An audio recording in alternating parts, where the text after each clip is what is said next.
মায়ের দোয়া, মায়ের দোয়া সবচেয়ে পৃথিবীর শ্রেষ্ঠ দোয়া। মা বাবার দোয়া পৃথিবীর শ্রেষ্ঠতম দোয়া। কেমন? মা বাবা যদি অসন্তুষ্ট থাকে, আর আমি তাম পৃথিবীতে ঘুরতে ঘুরতে সব জায়গা মক্কা মদিনা সব শেষ করে দিই, আর যতই ইবাদত করি না কেন, মা আর বাবা যদি অসন্তুষ্ট থাকে, তোমার ওই ইবাদত মূল্যহীন, আল্লাহর কাছে মূল্যহীন। তার কারণ তোমার মা যদি সন্তুষ্ট থাকে তোমার জান্নাত। হাদিসের ভিতরে বলেছে তোমার বাবা যদি তোমার প্রতি সন্তুষ্ট থাকে তাহলে বুঝে না তোমার জান্নাত। সুবহানাল্লাহ। বৃদ্ধ মা বাবা অনেকের বাড়িতে আছে, আমরা গোশত দিয়ে ভাত খাই, মা বাবা আলাদা হয়ে গেছে ভর্তা দিয়ে ভাত খাই।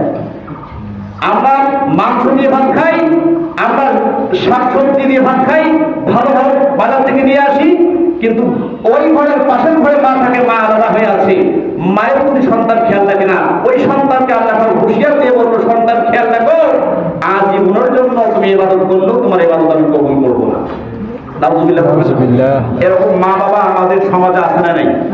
যারা লাঞ্ছিত, সন্তানের কাছ থেকে লাঞ্ছিত হচ্ছে, যারা সন্তানের কাছ থেকে কিছুই ঠিক মতো পায় না, না পায় কাপড় চোপড়, না পায় ভাত, শেষ বয়সে যেই মা 10 মাস 10টি দিন কষ্ট করে পেটে ভ্রমণ করে, আবার দুনিয়াতে ভ্রমণ করে 2টি বছর দুগ্ধ পান করালেন, যে মা কতই না কষ্ট করে তোমাকে আমাকে মানুষ করেছে, সেই মায় সন্তান আলাদা করে দেয়। সেই মাকেই বাবাকে সন্তান কি করে শেষ বয়সে আলাদা করে দেয়। আছে না নাই? আছে। মানে আমাদের সমাজে অ্যাভেলেবেল দেখা যায়, আমাদের সমাজে বেশিরভাগ দেখা যায়। ওই সন্তানগুলোর ব্যাপারে আল্লাহ কঠোরভাবে বলেছেন, তোমার মা যদি তোমার কিন্তু খুব শব্দ করে দোয়া করে, আমি এই দোয়া 1 সেকেন্ড পরিমাণ দেরি হবে না, আমি আল্লাহ কবুল করে দেব।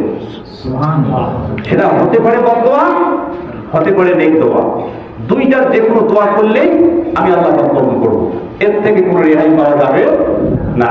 আর হাদিসের মধ্যে বলেছেন যে রাসূল সাল্লাল্লাহু আলাইহি ওয়াসাল্লাম বলেছেন, সন্তান তার মাতা পিতার প্রতি দয়ার দৃষ্টিতে একবার তাকায়।